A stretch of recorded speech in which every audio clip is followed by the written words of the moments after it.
Welcome to the Armor of Love show. I'm your host, Aunt Candy. I'm a proud mom and anti-ally here for the LGBTQ plus community. I'm also a recovering addict, life coach, and spiritual teacher. On this show, we're digging into relationships, emotions, and the transformative power of love and compassion.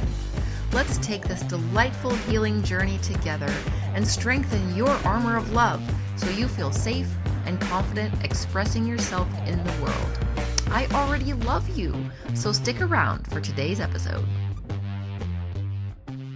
Hi, my loves. Welcome back to another episode of the Armor of Love show. It's me, your Aunt Candy, and today we're going to be talking about how God called me to serve the LGBTQ plus community, and then the Christians disagreed, also known as the shit show at church. And it's really been a long time coming for me to talk about this in this way, as it's taken a long time for me to process my own experience of rejection and being cast out and kind of feeling ostracized, feeling left behind, not valued, not worthy. Seeing people that I loved and knew, who knew me and loved me, and I knew them and loved them, and then I come out as an ally, and all of a sudden they don't want to be my friend anymore, or they want to say things like God didn't make people gay and it's a sin and yada yada. And so deep breath. It is a lot to think about. It's a very complex, complicated, emotional experience to go through something like that, because you're talking about not only personal rejection, but organizational rejection and all of the trappings with that. So it's Pride Month. Happy Pride. Happy Pride. I promise you this will be a good conversation, and I hope you'll stick with me and share any feedback that you have. I would love to hear from you. I am getting more into my Instagram's DMs every day. I'm at Coach Aunt Candy, so you can find me on Instagram. Contact me there. I am doing free coming out calls for Pride Month for the month of June, which was another big reason that I wanted to talk about this topic in particular, because offering these coming out calls is so important to me. And I've offered free calls before and never really had anyone take me up on it. But this is for real, that I am doing these free calls for the month of June, because I know there are people, you may be later in life. You may be later in life and you're at a certain age where you're like, how the hell am I going to come out now? I would have to change my whole life. I would maybe have to get a divorce. I would, maybe lose certain people. I mean, if you know people are unaffirming, they're not accepting, then you know that, and it's going to be a difficult situation if you come out. So I think the main two reasons people don't come out is exactly those things. One, the internalized homophobia, growing up maybe religious or in the church, being taught that it's wrong to be gay, that it's a sin, and that you're going to hell. I mean, what a horrible, horrible thing to tell someone. What a horrible thing to have told to you. And there really just isn't any words you can put to what it feels like to have someone say that to you. The concept of someone going to hell. I mean, eternal damnation and torture. I'll be honest with you, I don't believe in hell anymore. I really don't believe. I mean, if hell is a place that exists, God's not going to send people there, because we're part of God. We're made in God's image. So how would God ever send people there, knowing that, we're loved, and that God's whole thing with sending Jesus was to show us that there's forgiveness, and that you don't have to be perfect, that there's grace, and that there's love and acceptance. That's what there is. That's what I believe in. So I don't believe that, I don't believe in hell. But I will tell you my personal experience, like with my mother as an example. I had a whole issue around the thought of someone going to hell, because when my mom passed away, it was like she wasn't, saved. I was told a person had to be saved. So when she passed away, it was like this horrible fear and feeling, because the pastor was like, well, we prayed, we did all we could do, but there was like this uncertainty. There was this uncertainty around whether or not, my mom was going to be in heaven. And that plagued me for many years. It plagued me for a very long time. And my mom passing overall, like the grief and then the thought she's going to hell, I'm never going to see her again, like all of that combined is part of what, led to the beginning of my journey as an alcoholic, which is also part of what, kind of led me here. But anyway, I digress. That's not what I'm here to talk about, but it just felt relevant to share that story because I know the crushing weight of someone telling you that you're going to hell or someone that you love is going to hell. And I think that part of that fear is what is the issue. That fear is a huge issue, not only for the people who are preaching that fear, but it's also, not good for the people receiving it either. So getting into it here, the two things that I think holds people back is the internalized homophobia and the thought that my whole life is going to change. Like, oh my God, what am I going to do if my whole life changes? And what I'm here to tell you is that, there are kind of two sides of the religious community, speaking of religion specifically, and whether or not you do or don't believe in God or engage in religion, it's okay. It's okay. But, there are affirming churches, meaning they accept gay people, love gay people, treat them equally, and all of the love is there. All the rainbow love is there. Those are affirming churches. And then there are non-affirming churches. They're churches that teach that it's a sin, it's wrong, and yada, yada.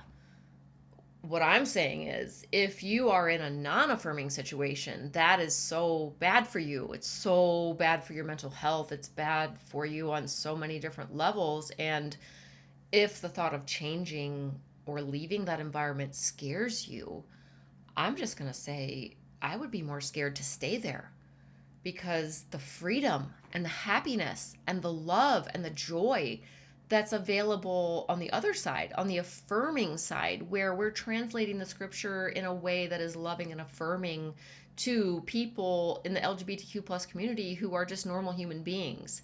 Normal human beings also made in God's image. Normal human beings who just have a different sexuality or a different concept of gender. There's nothing wrong with you. There is nothing, that you need to be worried about. But people will have you looking in the mirror differently because they're inconsistent. It's all love, love, love, love, love. And then all of a sudden, boop, no love. And I have heard it called like the golden bubble. If you're in the golden bubble of Christianity, oh, it's so wonderful inside the golden bubble where you're loved and accepted until you do something that pops the bubble. And then you're like, this bubble sucks. But getting out of a harmful environment, I would say, getting out of a harmful environment and into an environment that is loving and supportive of you is going to change your life for the better. You're going to feel so much better. You will not have to, go through the pain of hiding who you are or listening to people talk crap about the LGBTQ plus community and then just sit there and, kind of feel awkward or feel judged or like you can't be who you are or like there's something wrong with you. So I just want you to know that if you are searching for answers like that, one resource that I can give you that was hugely helpful to me was the Reformation Project. And I'm going to look up the website real quick because I don't want to say it wrong, and I happen to be sitting in front of my computer. It is reformationproject.org. reformationproject.org. And there is a biblical case there to help you understand the scriptures from an affirming viewpoint. Matthew Vines, who started the Reformation Project, also wrote a book called God and the Gay Christian, which reading that changed my life, watching their YouTube channel, watching the videos, hearing about how the word homosexual wasn't in the Bible till 1946, all of these things really helped me when I was early on in this journey. And, my son had come out of the closet about 6 years ago. I didn't really know at that time what the Bible said. I didn't have an understanding. I really didn't know what I didn't know until I found out. And what I really feel now is that the fact that the church is not affirming in a lot of cases is very hidden. Unless you or someone you know goes through an experience where there is discrimination, it's all kept very hush hush. It's all behind the scenes, it's all behind the curtain. And I'm going to get a little bit into my personal experience now to elaborate a little more on that. But I just feel like I was lied to.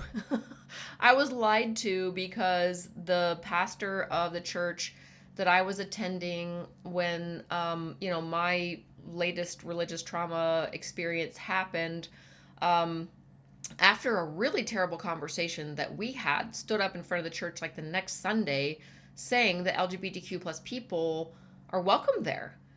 And I knew that, okay, yeah, maybe you're going to say people are welcome. But when it comes down to it, if, those people also want to serve, lead worship, get involved in ministry, play the guitar, teach Sunday school, get married, none of those things are going to be allowed.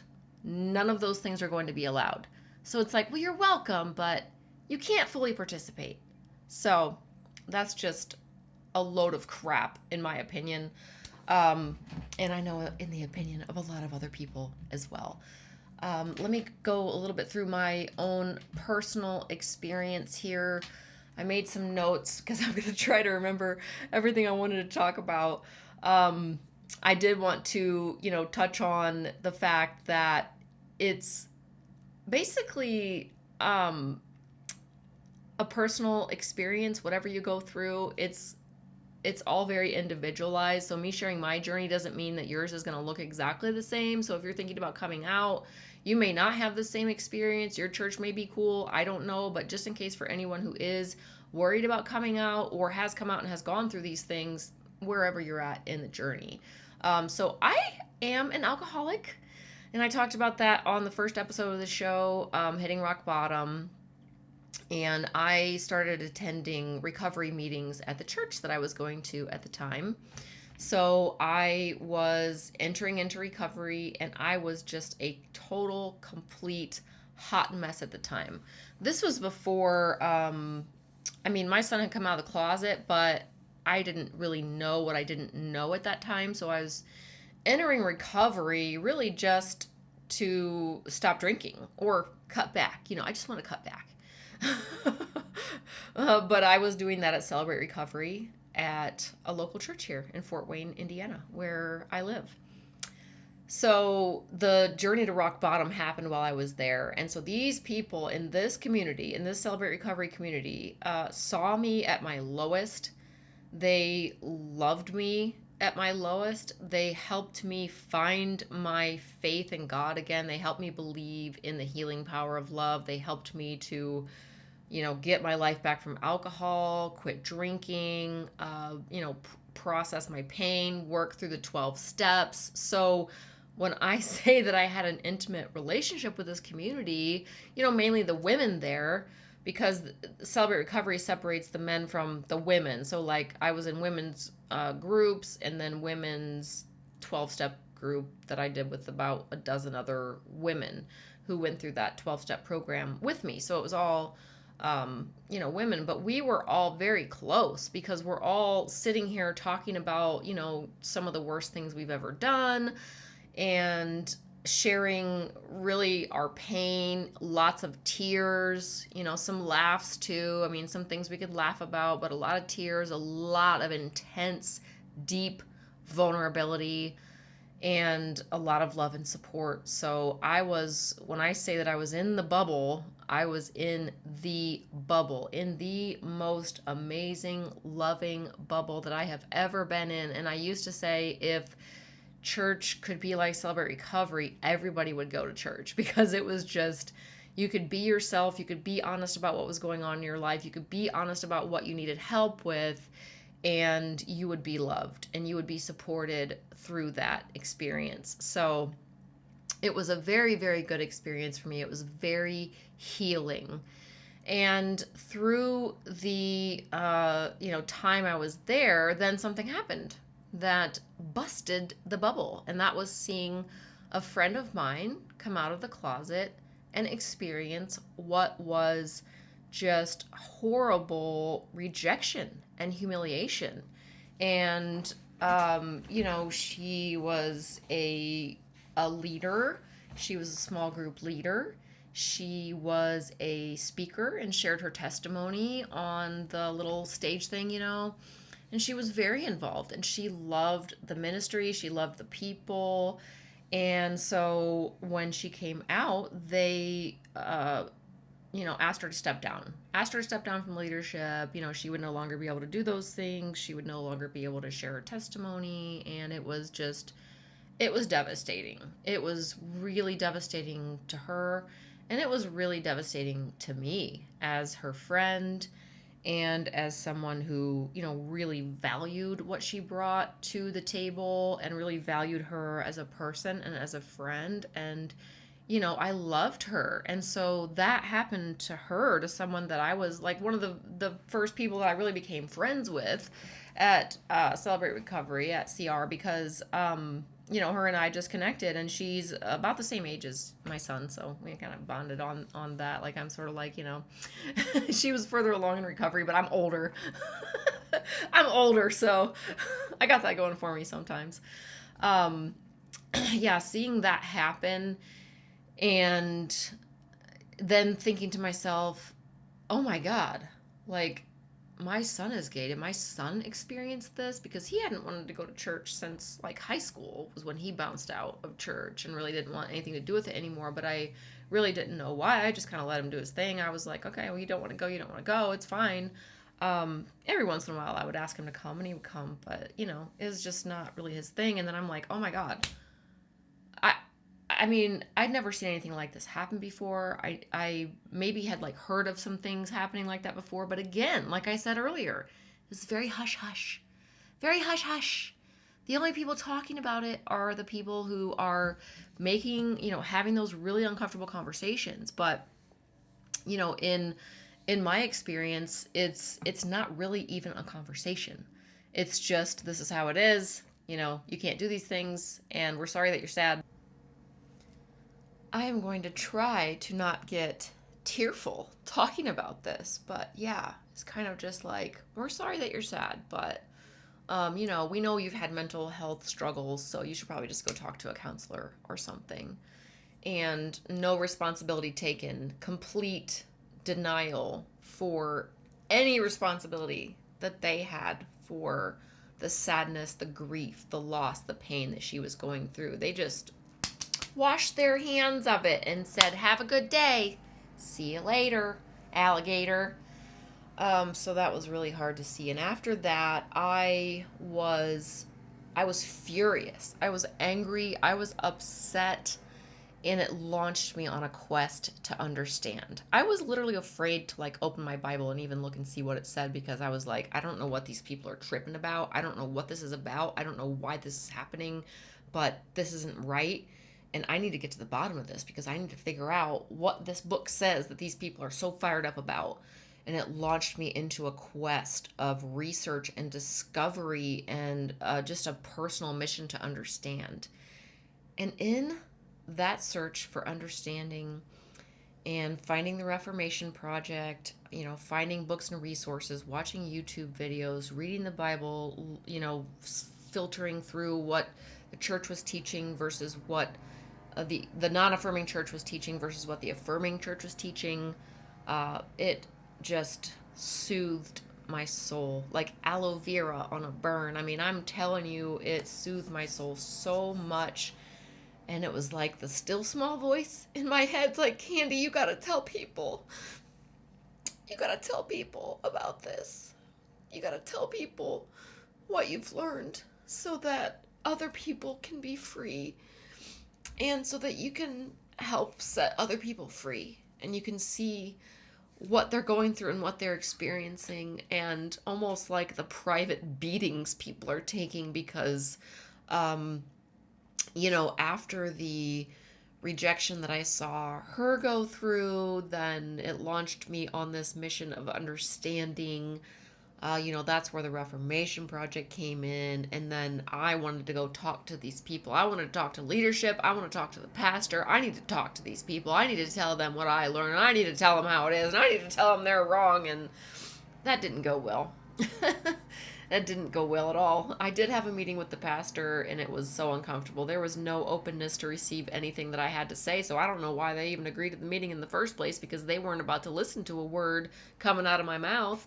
And I left there just feeling so discouraged and so distraught. Sitting in that room, I just wanted a hole to open up in the floor so that I could just slide out of there and get the hell out of there, because it was just one of the most uncomfortable meetings that I've ever been in. And I've been in a lot of uncomfortable meetings.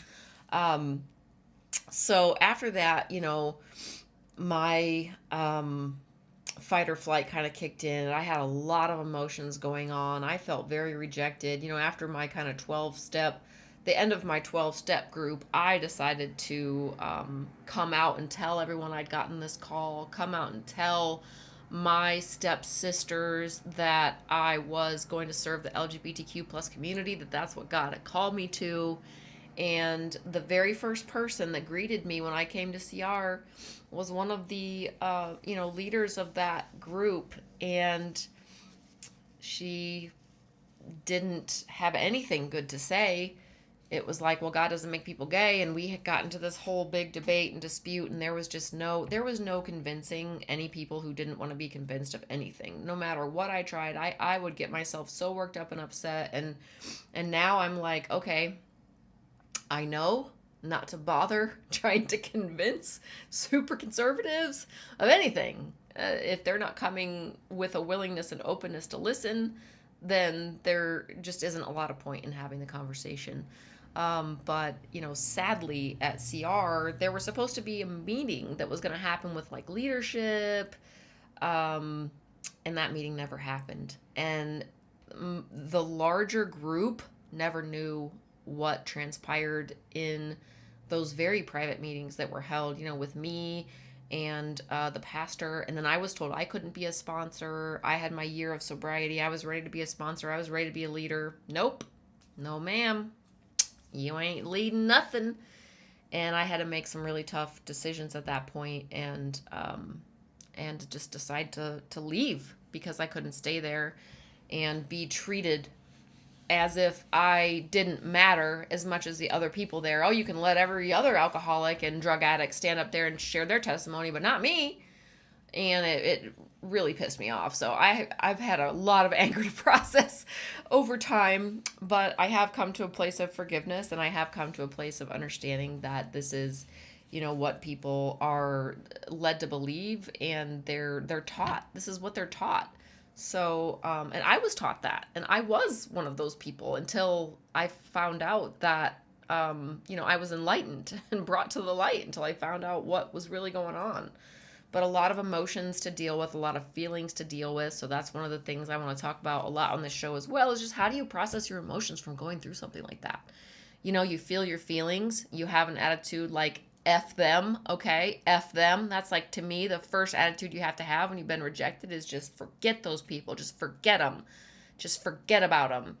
And then start processing through your emotions, feeling your feelings, listening to your own heart, and seeking out those affirming spaces where you can be hugged and loved for all of who you are, not just the acceptable parts of who you are. So, like, all of who you are. All of who you are is acceptable, and it doesn't matter what anyone says. But the good news is you can process through those feelings and emotions. You can heal. You can still be a part of a faith community if you desire that, or you can go a different direction. You can do whatever works best for you. But I mean, I definitely wouldn't go through something like that or be hurt or rejected and not get help in some way, shape, or form, because it is really just so important to have someone to help you and walk through processing those feelings and emotions with you. And if you do need someone, I mean, I am a life coach. I'd be happy to help you. I am taking one-on-one clients now. So just hit me up if you want to hear more about that. But anyway, the good news is going through an experience like that doesn't have to kill you, doesn't have to steal your faith, doesn't have to take away your love for the Lord or your love for God, your love for your faith, or it might change it. For me, it expanded my faith. It just opened up my faith to so many beautiful new ways of understanding who God is. So many beautiful ways of understanding who God is. And that's just, I don't know how else to say it besides that. But I was restored to a totally new and expanded version of myself through that experience. They didn't hurt me or keep me down or hold me back. I feel like I should be thanking them because I grew and I learned the truth and I found out about ways to translate, or interpret the Bible in a loving way. I learned that God is for you, not against you. God is, of course, for you. You're made in God's image. I mean, come on, we're talking about like 3 in 1. Y'all can believe that it's Father, Son, Holy Spirit, and also women came from there. So like mother energy is also there. So it's 3 in 1. And we're talking part that's a spirit. Like, how do you put a physical form or a gender on a spirit? So everything comes from God. And so variations in human gender and sexuality is just showing you more of who God is, not less. And it just kills me now knowing what I know now to think like, I mean, we're being taught there's a man and there's a woman and there's one sexuality. There's only 2 genders and one sexuality. It's like, you're completely limiting creation and you're limiting humanity. And all of us, no matter what your gender or sexuality, all of us are a part of this love, this universal love that exists. And love is love. Love is love is love.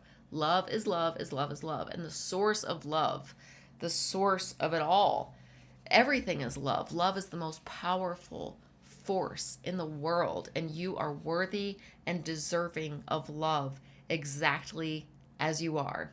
So, hopefully I covered everything I was going to.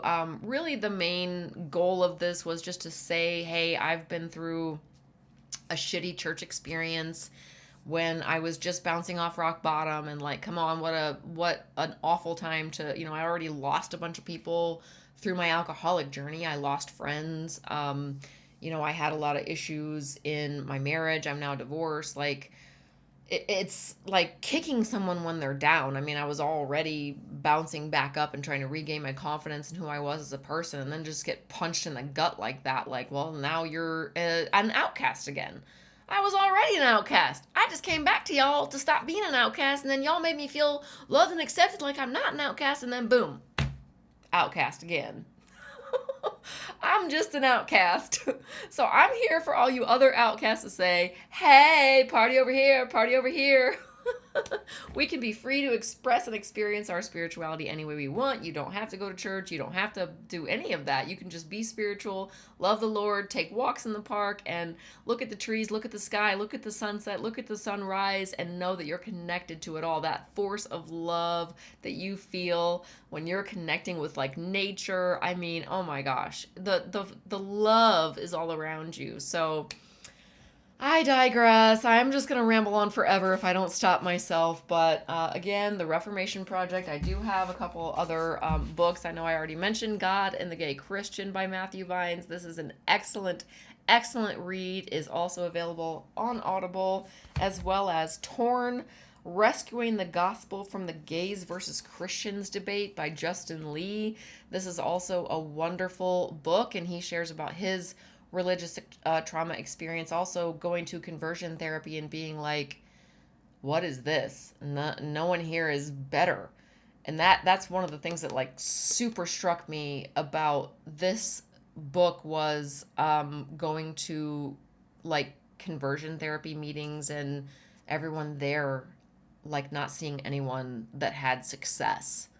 And it connected with me because I know one of the things when I walked into alcohol recovery, it's like if I wasn't seeing other addicts there who had success recovering, I wouldn't have stayed. Why are you going to stay somewhere if they're not able to recover? So, I mean, I was like, oh my gosh, that is just so deep. Like, what hope are you offering people, trying to tell them they can pray the gay away when they can't?